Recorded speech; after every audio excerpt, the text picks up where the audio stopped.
नमस्कार, दिन भर की बड़ी खबरों में आपका स्वागत है।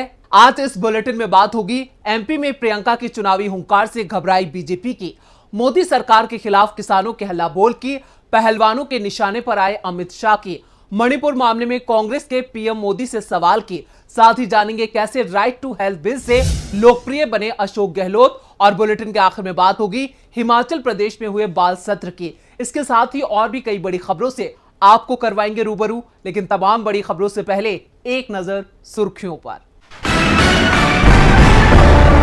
भारतीय कुश्ती संघ का ऐलान, 4 जुलाई को होंगे फेडरेशन के चुनाव, बृजभूषण के खिलाफ बयान देने वाले रेफरी को हटाया गया। टीएमसी नेता साकेत गोखले का बड़ा दावा, कोविन का डेटा हुआ लीक, कोरोना वैक्सीनेशन के समय लोगों की हुई थी डिटेल अपलोड। सुप्रीम कोर्ट ने बाइक टैक्सी चलाने वालों को दिया झटका, दिल्ली में नहीं चलेगी ओला, उबर और रैपिडो बाइक। बढ़त के साथ बंद हुआ शेयर बाजार, सेंसेक्स 99 अंकों की तेजी के साथ 62,725 पर हुआ बंद, निफ्टी 38 अंकों की उछाल के साथ 18,601 पर हुआ बंद। ये तो थी सुर्खियां और अब बात आज की सबसे बड़ी खबर की। प्रियंका गांधी ने आज एमपी में कांग्रेस के चुनावी अभियान का शंखनाद किया। जबलपुर में हुई महारैली से कांग्रेस ने 38 विधानसभा सीटों को साधने की कोशिश की है। रैली में प्रियंका की चुनावी हुंकार से बीजेपी खेमे में हड़कंप मच गया है। उन्होंने एमपी की मौजूदा बीजेपी सरकार पर निशाना साधते हुए लोगों से अपने लिए वोट डालने की अपील की। और क्या कुछ कहा प्रियंका ने, देखते हैं इस रिपोर्ट में। आज का दिन मध्य प्रदेश कांग्रेस के लिए कई मायनों में काफी खास था। आज लोकप्रिय नेता प्रियंका गांधी उनके बीच थी।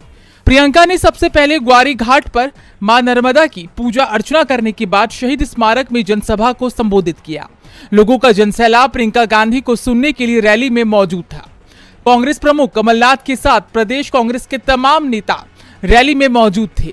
इस रैली से कांग्रेस ने बीजेपी को अपनी ताकत का एहसास करा दिया है। प्रियंका ने राज्य में बीजेपी शासन की नाकामियों को गिनाते हुए बता दिया है कि इस बार एमपी में कांग्रेस की सरकार होगी। प्रियंका ने शिवराज सरकार को घोटालों की सरकार करार देते हुए कहा है कि बीजेपी ने 220 महीनों के शासन में 225 घोटाले किए हैं। व्यापम घोटाला, शिक्षक भर्ती घोटाला, पुलिस भर्ती घोटाला, खनन घोटाला, कोरोना घोटाला, बिजली विभाग का घोटाला, ई टेंडर घोटाला, टीवी सेट वितरण घोटाला। इन्होंने नर्मदा मैया और महाकाल कॉरिडोर को भी नहीं छोड़ा। प्रियंका ने ज्योतिरादित्य सिंधिया और बीजेपी की साठगांठ को लेकर कहा कि बीजेपी के नेता सत्ता के लिए कुछ भी कर सकते हैं। हमारी पार्टी के भी कुछ ऐसे नेता थे जो सत्ता के लिए छोड़कर चले गए, अपनी विचारधारा भूल गए। आपके मुख्यमंत्री घोषणावीर हैं। मुख्यमंत्री ने 22,000 घोषणाएं की हैं। इतनी नौकरियां दिला देते तो लोगों का कुछ भला होता। प्रियंका ने आगे कहा कि जब कांग्रेस की सरकार एमपी में आई थी तो उन 1.5 साल में कितना काम हुआ। आज भी ऐसे ही काम कांग्रेस की सरकार कर रही है। मैं आपसे वादा कर रही हूं जो पूरे होंगे। आपका दर्द हम समझते हैं। किसान कर्ज माफी का काम पूरा करेंगे। बचे किसानों का ऋण माफ होगा, ये हमारी गारंटी है। प्रियंका के इस ऐलान के बाद आने वाले चुनाव में बीजेपी की मुश्किलें बढ़ना तय माना जा रहा है। प्रियंका के इस वार से बीजेपी बेहाल है तो किसानों के हल्ला बोल से भी बीजेपी परेशान है।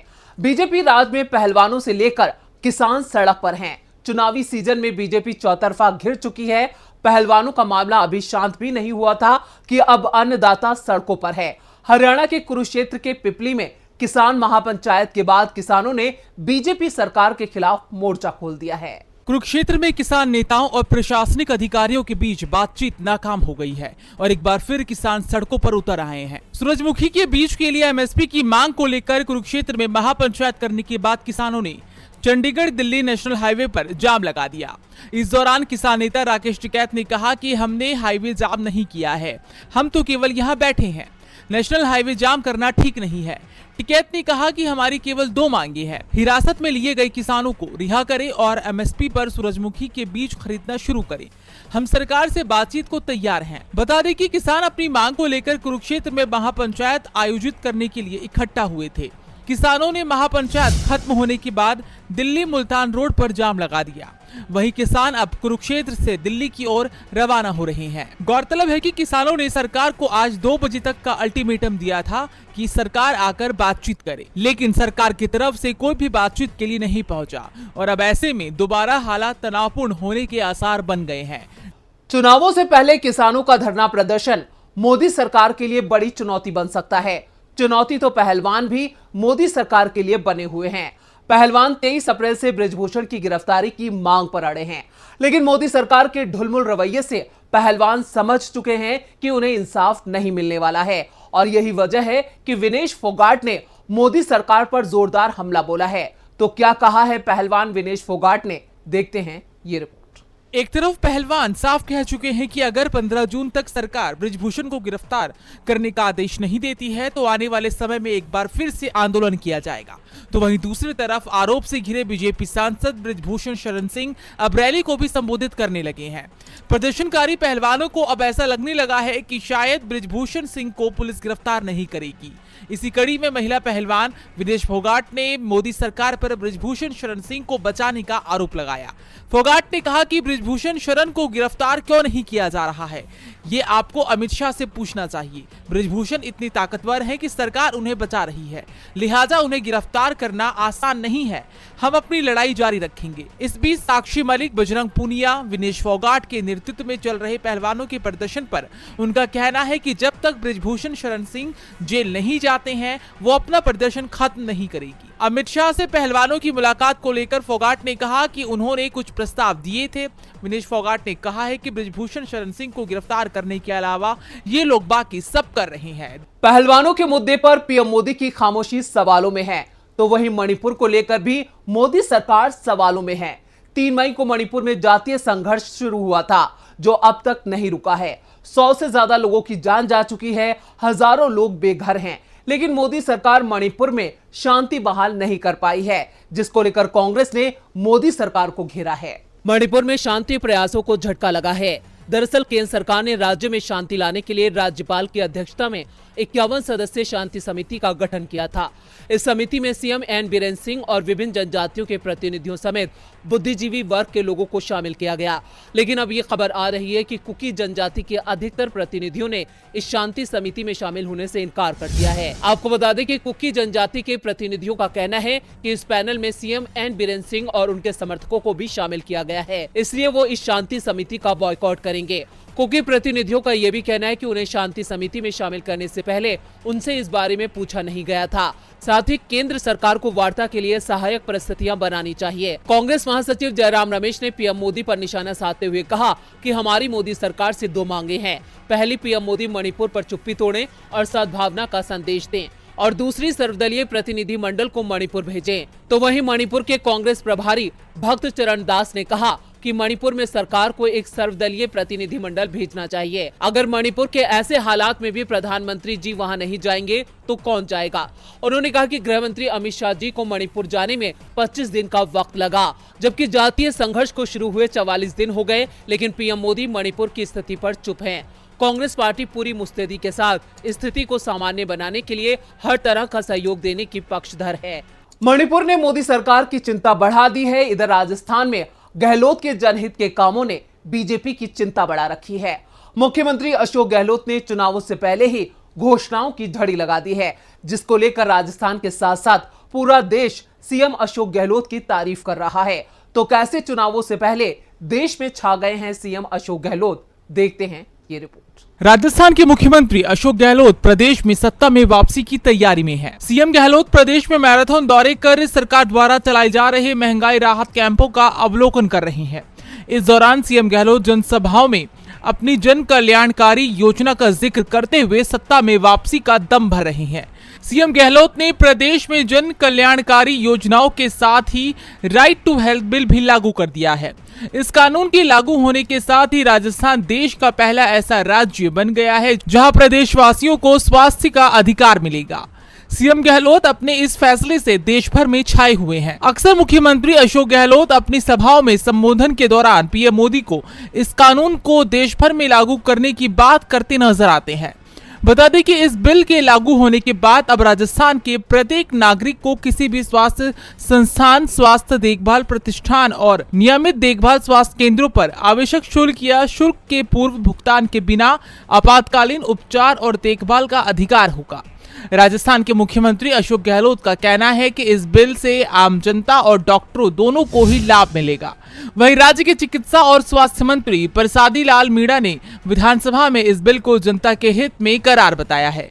गहलोत के कामों से खुश जनता फिर से राजस्थान की सत्ता पर कांग्रेस की वापसी का मन बना रही है।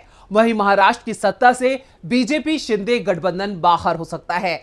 महाराष्ट्र की सत्ता पर काबिज बीजेपी और शिंदे गठबंधन की दरार उस वक्त खुलकर सामने आ गई जब बीजेपी विधायक संजय केलकर ने दावा किया कि ठाणे, कल्याण और पालघर निर्वाचन क्षेत्र बीजेपी के थे और रहेंगे। इस दावे के बाद से राज्य का सियासी पारा गर्मा गया है।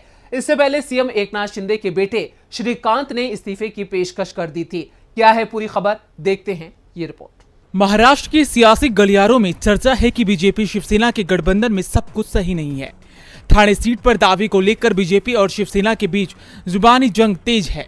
बीजेपी विधायक ने शिवसेना पर हमला किया है, साथ ही कहा है कि बीजेपी की मदद के बिना ठाणे जिले में कोई नहीं जीत सकता। बीजेपी नेता ने ये टिप्पणी शिवसेना सांसद और मुख्यमंत्री के बेटे श्रीकांत शिंदे के उस बयान के बाद दी है जिसमें उन्होंने स्थानीय बीजेपी इकाई को निशाना बनाते हुए शिवसेना बीजेपी गठबंधन को कमजोर करने का आरोप लगाया था। ठाणे के बीजेपी विधायक संजय केलकर ने दावा किया है कि बीजेपी की मदद के बिना ठाणे जिले में कोई नहीं जीत सकता है। विधायक संजय केलकर ने दावा किया है कि ठाणे, कल्याण और पालघर निर्वाचन क्षेत्र बीजेपी के थे और रहेंगे। दरअसल हाल ही में बीजेपी नेताओं की कल्याण लोकसभा सीट को लेकर बैठक हुई थी, जिसमें फैसला लिया गया था कि इस सीट पर बीजेपी शिवसेना का समर्थन नहीं करेगी। इसके बाद श्रीकांत ने कहा था कि 2024 में हम और देश के सभी लोग नरेंद्र मोदी को इस देश के प्रधानमंत्री के रूप में दोबारा चुनना चाहते हैं, लेकिन डोंबिवली के कुछ नेता किन्हीं कारणों से शिवसेना बीजेपी गठबंधन में नमक छिड़कने की राजनीति कर रही हैं, जिसके बाद से बीजेपी और शिंदे गठबंधन में फूट की खबरें लगातार आ रही है। इस बीच विवाद बढ़ता देख शिंदे के बेटे श्रीकांत ने अपने इस्तीफे की पेशकश तक कर डाली थी। आपको बता दें कि लोकसभा चुनाव 2024 को लेकर सीट बंटवारे पर बीजेपी और शिंदे गठबंधन में आपसी सहमति नहीं बन पा रही है, जिससे कयास लग रहे हैं कि महाराष्ट्र में एक बार फिर कोई बड़ा सियासी तूफान आ सकता है। और बुलेटिन के आखिर में बात हिमाचल बाल सत्र की। हिमाचल प्रदेश के लिए आज का दिन ऐतिहासिक रहा, क्योंकि आज हिमाचल प्रदेश को पहली महिला मुख्यमंत्री मिली। हालांकि ऐसा सिर्फ हिमाचल प्रदेश विधानसभा में आयोजित बाल विधानसभा में हुआ। इस सत्र में सत्ता पक्ष और विपक्ष की भूमिका संभाले नन्हे बच्चों में तीखी बहस भी हुई। इस बाल विधानसभा में और क्या कुछ रहा खास, देखते हैं ये रिपोर्ट। हिमाचल प्रदेश विधानसभा में आज बाल सत्र आयोजित किया गया। इस सत्र में सरकार यानी सत्ता पक्ष और विपक्ष की भूमिका संभाले नन्हे बच्चों में तीखी बहस हुई। बच्चों ने हिमाचल विधानसभा में प्रदेश के विभिन्न विषयों पर मुद्दे उठाए। ये सत्र सुबह 11 बजे शुरू हुआ। हिमाचल प्रदेश की विधानसभा पहली बार 68 चयनित बाल विधायकों की साक्षी बनी।